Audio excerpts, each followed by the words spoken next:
Report positive આવ્યો। દર્દી મેમનગરની Sterling હોસ્પિટલમાં દાખલ છે। દર્દીની તબિયત હાલ સ્વસ્થ છે। દર્દીને અસ્થમાની પણ બીમારી હોવાનું સામે આવ્યું છે। અમદાવાદમાં એચએમપીવીનો વધુ એક કેસ નોંધાયો છે અને એક વૃદ્ધ જેનો રિપોર્ટ પોઝિટિવ આવ્યો છે, જે વસ્ત્રાપુરમાં રહે છે અને તેમને મેમનગરની સ્ટર્લિંગ હોસ્પિટલમાં દાખલ કરવામાં આવ્યા છે। ચીનમાં જે રીતે હ્યુમન મેટાન્યુમો વાયરસ જે રીતે આવ્યો અને તેમાં કેસ ચીનમાં જે રીતે જબરજસ્ત વધી રહ્યા છે, ત્યારે દુનિયાભરમાં ખળભળાટ મચેલો છે। અમદાવાદના એચએમપીવી વાયરસનો વધુ એક કેસ સામે આવ્યો છે। વસ્ત્રાપુરમાં રહેતા 80 વર્ષીય વૃદ્ધનો રિપોર્ટ પોઝિટિવ આવતા હાલ હોસ્પિટલમાં સારવાર માટે દાખલ કરાયા છે। આ તરફ અલગ અલગ વિસ્તારોની જો વાત કરીએ તો ધીરે ધીરે હવે ગ્રામીણ વિસ્તારોમાં પણ હવે કેસ જે છે એ જોવા મળી રહ્યા છે, કારણ કે સાબરકાંઠાના પ્રાંતિજ તાલુકાના એક ગામના 7 વર્ષના બાળકનો શંકાસ્પદ એચએમપી વાયરસનો રિપોર્ટ આવ્યા પછી આરોગ્ય તંત્ર હરકતમાં આવ્યું। સેમ્પલ લઈને તપાસ માટે મોકલાયા છે, જેનો રિપોર્ટ જે છે એ આવતીકાલે આવી શકે છે।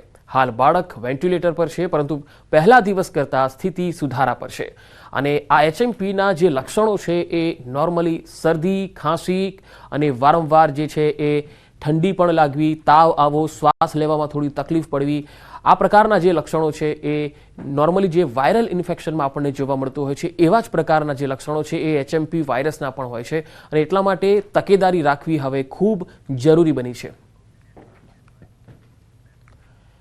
એચએમપી વાયરસનો પગ પેસારો અને પ્રસવને જોતા તંત્ર પણ એલર્ટ મોડમાં છે। ખાસ કરીને સ્કૂલોમાં તકેદારી વધારાઈ છે। ભરૂચ જિલ્લા શિક્ષણ વિભાગે સતર્કતા દાખવીને પાણી પહેલા પાળ બાંધી છે। હજુ સુધી ભરૂચમાં એક પણ કેસ નોંધાયો નથી, છતાંય પણ આવનારા સમયમાં શૈક્ષણિક પરીક્ષાઓ અને બોર્ડ પરીક્ષાને ધ્યાનમાં રાખીને શિક્ષણ વિભાગે કમર કસી છે। જિલ્લા શિક્ષણ અધિકારીએ શાળાઓને આ અંગે ખાસ સૂચનાઓ આપી। શિક્ષણ અધિકારીના મતે ગાઈડલાઈન આવશે તે પ્રમાણે પગલાં લેવા વિભાગ સજ્જ છે। આગામી સમયમાં બોર્ડની પરીક્ષાઓ શરૂ થવા જઈ રહી છે। બાળકોની પ્રિલિમ પરીક્ષાઓ પણ ચાલુ થવાની છે। તે સમયમાં બાળકોને એચએમપીવી વાયરસથી શક્ય એટલા વધારે પ્રમાણમાં બચાવી શકે એ માટેના સાવચેતીના પગલાં લેવા માટે અમે તૈયાર છીએ। અમારો એક્શન પ્લાન પણ રેડી છે। ઉપરથી જેવી સૂચના મળશે અથવા આરોગ્ય વિભાગની એડવાઇઝરી મળશે એ સાથે જ અમે અમારી કાર્યવાહી શરૂ કરી દઈશું। તો અમદાવાદ સાબરકાંઠામાં એચએમપીના કેસ નોંધાતા જ પોરબંદર જિલ્લાનું આરોગ્ય વિભાગ એલર્ટ મોડ પર આવી ગયું છે। પોરબંદરની સરકારી ભાવસીજી જનરલ હોસ્પિટલમાં પૂર્વ તૈયારીના ભાગરૂપે તમામ જરૂરી વ્યવસ્થા ઊભી કરાઈ।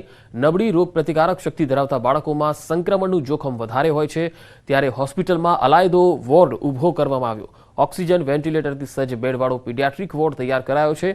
પોરબંદરમાં એચએમપીનો એક પણ કેસ નથી, જોકે પરિસ્થિતિને પહોંચી વળવા જિલ્લાનું આરોગ્ય તંત્ર સજ્જ છે।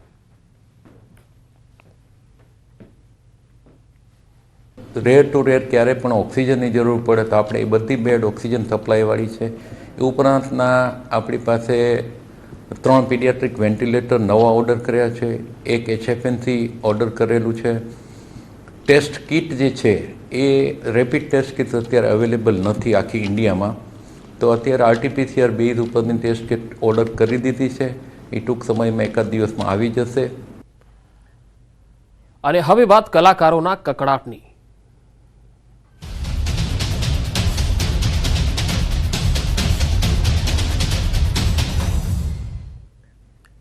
દિવાયત ખવડ અને બ્રિજરાજ દાન ગઢવી વચ્ચે ફરી મામલો મેદાને ચડ્યો। બંને કલાકારો વચ્ચે શાબ્દિક યુદ્ધ છેડાયું છે। બ્રિજરાજ દાન ગઢવીએ દિવાયત ખવડ પર સીધા પ્રહાર કર્યા। ખુલ્લી ચેતવણી આપતા કહ્યું કે મોરે મોરાનો શોખ હોય તો મારી પણ તૈયારી છે।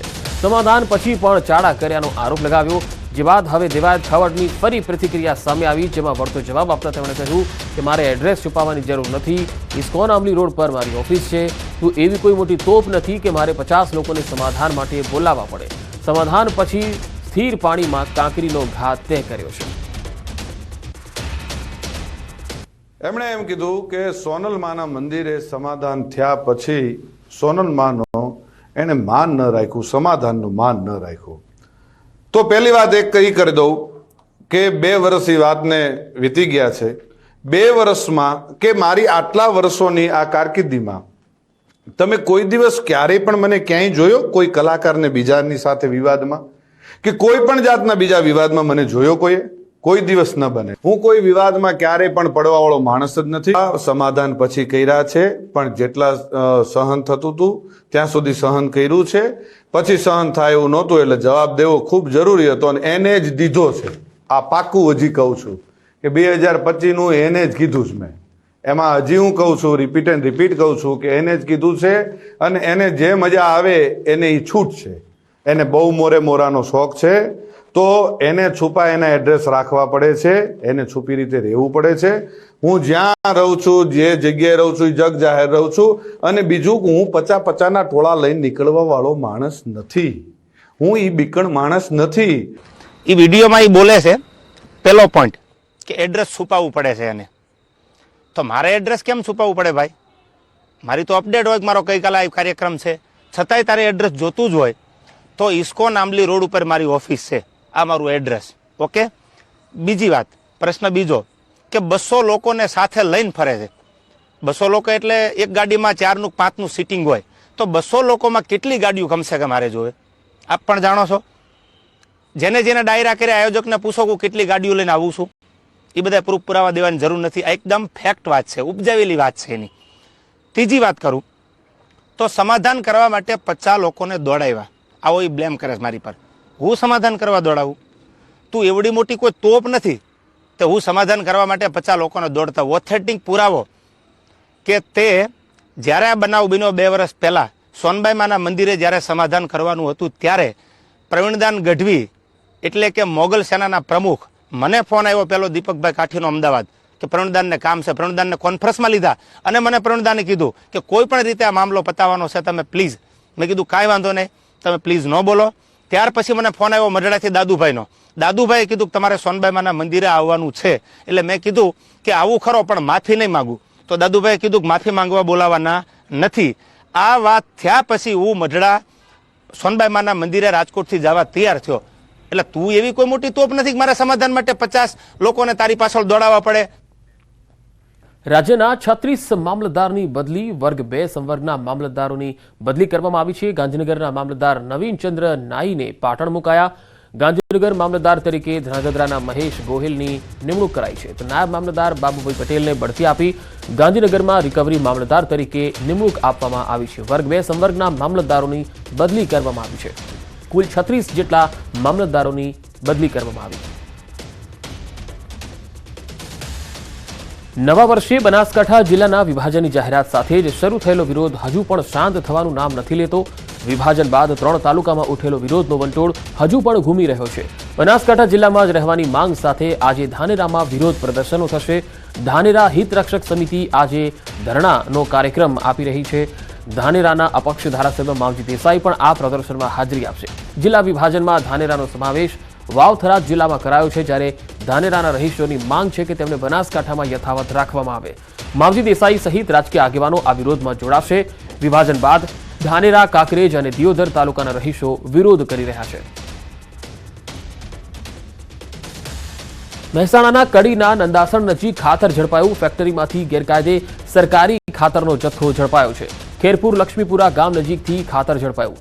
પ્લાયવુડ સનમાઇકા બનાવતી ફેક્ટરીમાંથી ખાતર ઝડપાયું છે. LCBS 100 થી વધુ બોરી સરકારી ખાતર ઝડપ્યું છે. પ્લાયવુડ સનમાઇકા બનાવવામાં ખાતરનો ઉપયોગ થતો હતો. સરકારી ખાતર ખાનગી ફેક્ટરીમાંથી મળતા તંત્ર સામે સવાલ ઊભા થયા.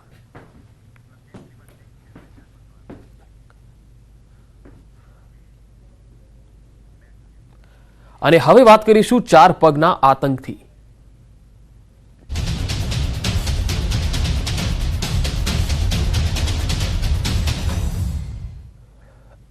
રાજ્યમાં દિવસે ને દિવસે 4 પગનો આતંક વધતો જોવા મળી રહ્યો છે. શહેર શહેર રખડતી રંજાડથી લોકો હેરાન પરેશાન છે. આપની ટીવી સ્ક્રીન પરના આ દ્રશ્યો તમે જોઈ શકો છો. શહેર અલગ અલગ છે, પરંતુ તમામ સ્થળોએ સમસ્યા કહો કે દહેશત હવે વધી રહી છે. ક્યાંક રખડતા ઢોરે લોકોને અડફેટે લીધા, તો ક્યાંક કપિરાજનો આતંક જોવા મળ્યો. સાબરકાંઠા, બનાસકાંઠા, નવસારી, દ્વારકામાં રખડતા ઢોરનો આતંક જોવા મળ્યો. તો ગોધરામાં કપિરાજે એક વ્યક્તિ પર હુમલો કર્યો, જ્યારે સુરતના માંડવીમાં દીપડાની દહેશત વધવાથી લોકોમાં ભયનો માહોલ છવાઈ ગયો છે. સુરતના અંતરિયાળ ગામોમાં દીપડાની દહેશત વધી છે. માંડવીના તડકેશ્વર ગામમાં દીપડાના આંટાફેરા કેમેરામાં કેદ થયા. રહેણાંક વિસ્તાર પાસે દીપડાની મૂવમેન્ટથી રહીશોમાં ભારે ફફડાટ છે. તડકેશ્વર સ્મશાન નજીક દીપડાના આંટાફેરાથી સ્થાનિક ખેતમજૂર અને ખેડૂતોને પણ ખેતરે જતા ડર લાગી રહ્યો છે. સ્થાનિકોએ આ અંગે વન વિભાગને પણ જાણ કરી છે.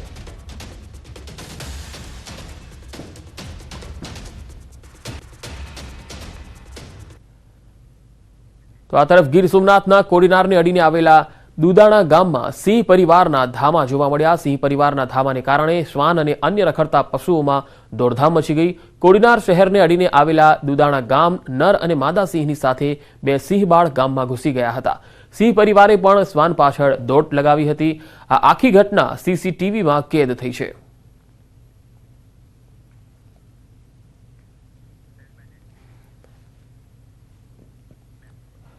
બાળકો સ્માર્ટફોન અને સોશિયલ મીડિયાનો ઉપયોગ નહીં કરી શકે. સોશિયલ મીડિયા અને સ્માર્ટફોનની નકારાત્મક અસરોથી દૂર રહે તે માટે શિક્ષકો, વાલીઓ અને બાળકો માટે રાજ્ય સરકાર ગાઈડલાઈન જાહેર કરશે. દેશમાં સૌપ્રથમ વખત ગુજરાત સરકાર ગાઈડલાઈન રજૂ કરશે. રાજ્ય શિક્ષણ મંત્રી પ્રફુલ્લ પાનસેરિયાએ આ મુદ્દે ઉચ્ચ કક્ષાની બેઠક કરી ચિલ્ડ્રન યુનિવર્સિટી અને સાયકિયાટ્રિસ્ટ સાથે ગાઈડલાઈન મુદ્દે ચર્ચા વિચારણા બાદ પરિપત્ર બહાર પાડશે. તો શિક્ષકો અને વાલીઓ માટે નિયમો જાહેર થઈ શકે છે. સ્માર્ટફોનથી બાળકોને જે નુકસાન થઈ રહ્યું છે એટલા માટે હવે વાંચન અને રમત ગમતનો વ્યાપ જે છે એ ઘટી રહ્યો છે. ત્યારે સરકાર હવે નજીકના દિવસોમાં આ અંગે એક ગાઈડલાઈન લાવશે. બાળકોને ફોનથી દૂર રાખવા માટે શાળાની અંદર કોઈ પણ બાળક હવે ફોન લઈને નહીં જઈ શકે એ પ્રકારની એક ગાઈડલાઈન છે એ નજીકના દિવસોમાં આવી શકે છે. કારણ કે બાળકો માટે હવે સરકાર ચિંતિત છે. કારણ કે રમત ગમત પ્રત્યે બાળકોનો જોગ ઘટી રહ્યો છે. બાળકોમાં મોબાઈલનો ઉપયોગ વધી રહ્યો છે અને તેના કારણે તેમની ઊંઘ પર, તેમની ખાવાની આદતો પર, તેમની વિચારવાની આદતો પર ખૂબ જ ફરક જોવા મળ્યો છે. બાળકોમાં સોશિયલ મીડિયાનો ખૂબ મોટો ક્રેઝ વધી રહ્યો છે. ત્યારે અવારનવાર બાળકોને વાલીઓ કે શિક્ષકો ઠપકો આપે અને કંઈક અઘટિત પગલું ભરી લેતા હોય છે. કારણ કે એની ઉંમર નાની છે. બાળકો ઘરેથી મોબાઈલ ના આપવાથી ભાગી જવા, રિસાઈ જવું, આત્મહત્યા સુધી હવે એ પ્રયાસ થવા માંડ્યા છે. ત્યારે રાજ્ય સરકાર દ્વારા સચિવશ્રીઓ, અમારા આઈએએસ ઓફિસર સાથે, ચિલ્ડ્રન અને ટીચર યુનિવર્સિટીના અમારા વાઇસ ચાન્સલરો સાથે, સિવિલના સાયકોલોજીસ્ટ ડૉક્ટર અને બીજી અમારી ટીમ દ્વારા, ઉચ્ચ ટેકનિકલ વિભાગ દ્વારા, બધા જ અધિકારીઓ દ્વારા લગભગ 1.5 થી 2 કલાક જેટલી અમે આની ચર્ચા વિચારણા કરવામાં આવી છે. બાળકો મોબાઈલનો ઉપયોગ ઓછો કરે અને રમત પ્રત્યે વધુ ધ્યાન આપે એ માટે તમામ શાળાઓમાં આનો એક પરિપત્ર કરી વાલીઓ સુધી આ માહિતી પહોંચાડવાનો અમારો એક પ્રયાસ છે. અને હવે વાત સુરક્ષિત ઉજવણીની.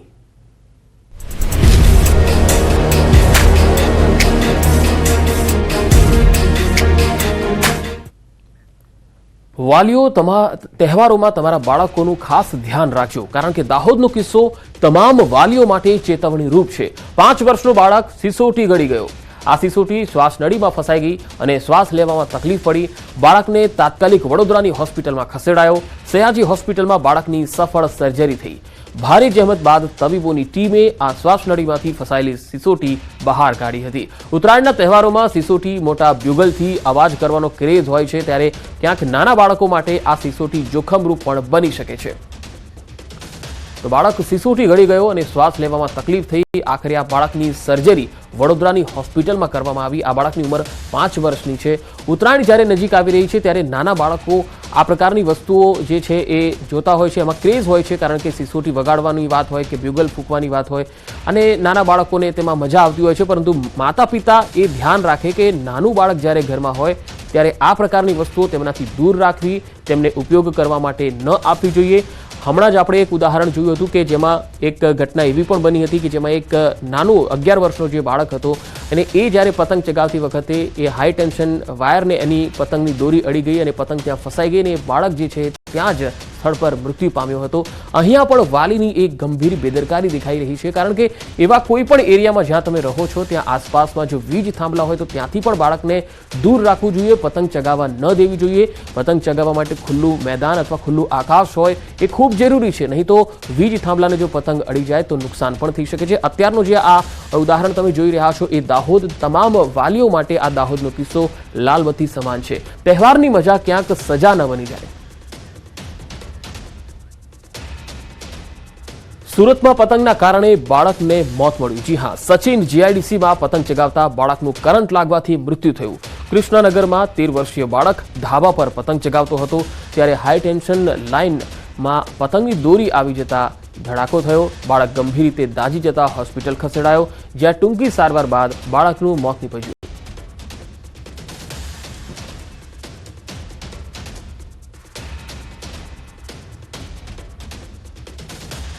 वो मेरा लड़का पतंग उड़ा रहा था और हाई टेंशन में वो तार आती है उसमें पतंग फंस गया. इसके डोरी हाथ में था, वो डोरी के निवारता को पावर आया उसका, वो शरीर में पूरा ब्लास्ट कर गया. તો સુરતનો આ બનાવ, હાઈ ટેન્શન લાઇનમાં પતંગની દોરી ફસાઈ અને આ બાળક જે છે એ મૃત્યુ પામ્યું. 13 વર્ષીય આ બાળક સુરતના સચિન જીઆઈડીસી વિસ્તારમાં પતંગ ચગાવતો હતો અને ઉત્તરાયણ જ્યારે નજીક છે ત્યારે તહેવારોની મજા ક્યાંક કોઈ પરિવાર માટે સજા ન બની જાય અને પરિવારમાં આ પ્રકારની સ્થિતિ ન ઉદ્ભવે તે માટે વાલીઓએ ખૂબ ધ્યાન રાખવાની જરૂર છે. 2 બનાવો તમારી સમક્ષ છે. એક દાહોદનો બનાવ છે કે જ્યાં બાળક સિસોટી ગળી ગયો અને તેને વડોદરાની હોસ્પિટલમાં સર્જરી દ્વારા એ બાળકમાંથી જે સિસોટી હતી શ્વાસનળીમાં ફસાઈ ગઈ હતી તેને બહાર કાઢવામાં આવી. અને સુરતના સચિન વિસ્તારનો આ જે બાળક તમે જોઈ રહ્યા છો કે જેનું મૃત્યુ થયું છે, હાઈ ટેન્શન લાઇનને તેની પતંગની દોરી જે છે એ ફસાઈ જતા તેને કરંટ લાગવાથી મૃત્યુ થયું. મોરબીમાં ચાઇનીઝ દોરી વેચનારા હોલસેલર વેપારીને એ ડિવિઝન પોલીસે ઝડપી પાડ્યો. વિપુલ હસમુખભાઈ હિરાણી નામના શખ્સની પોલીસે ધરપકડ કરી. ₹2.65 લાખની કિંમતની 408 નંગ ચાઇનીઝ દોરીની ફિરકી સાથે ઝડપી લેવાયો. આરોપીનું Morbi city B division police મથકમાં અન્ય ચાઇનીઝ દોરીના ગુનામાં નામ ખુલ્યું. એ ડિવિઝન પોલીસ મથકના ગુનામાંથી જામીન મળતા બી ડિવિઝન પોલીસ દ્વારા અટકાયત કરાઈ. ઉત્તરાયણ પહેલા સુરત જિલ્લા પોલીસ એક્શન મોડમાં આવી છે. બારડોલીમાં પોલીસે પતંગ અને દોરીની દુકાનો પર સઘન ચેકિંગ હાથ ધર્યું. પોલીસ દ્વારા 2 અલગ અલગ ટીમો બનાવી તપાસ કરતા બારડોલી નગરમાં ચાઇનીઝ દોરી બાબતે 2 કેસ નોંધાતા દોરી અને પતંગ વેચાણ કરનાર વેપારીઓમાં ખળભળાટ જોવા મળ્યો. હજુ ઉત્તરાયણ પહેલા બારડોલી ટાઉન પોલીસ દ્વારા વધુ સઘન ચેકિંગ હાથ ધરવામાં આવશે. આ ઉપરાંત બારડોલી પોલીસે આમ જનતાને પણ સાવચેતી રાખવાની માહિતી પણ આપવામાં આવી.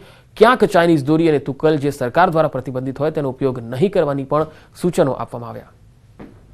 ઉત્તરાયણના તહેવાર નિમિત્તે બારડોલી ટાઉન વિસ્તારમાં અલગ અલગ સ્ટોલો તથા છૂટક જે પતંગના દોરીના વેચાણ કરતા વેપારીઓ છે એમના ત્યાં તપાસ હાથ ધરવામાં આવી છે. જેમાં ચાઇનીઝ દોરી કે ચાઇનીઝ તુક્કલનું વેચાણ કરતા હોય કોઈ તો એ પ્રતિબંધિત વસ્તુઓ વેચાણ થતી હોય એના વિરુદ્ધ કાયદેસર કાર્યવાહી હાથ ધરવામાં આવી છે. આજ રોજ એવા 2 કેસો શોધી કાઢી એમની વિરુદ્ધ ગુનો દાખલ કરવામાં આવ્યો છે. તેમજ લોકોમાં એક અવેરનેસ ફેલાય અને લોકો આવા પ્રતિબંધિત વસ્તુનો ઉપયોગ ન કરે અને પોતાની જિંદગી તથા અન્યોની જિંદગી જોખમાય ના, એ માટે પોલીસ સતત કાર્યવાહી કરી રહી છે. રાજ્યના વધુ સમાચારો પર નજર કરીશું. હાલ રોકાઈશું એક વિરામ માટે.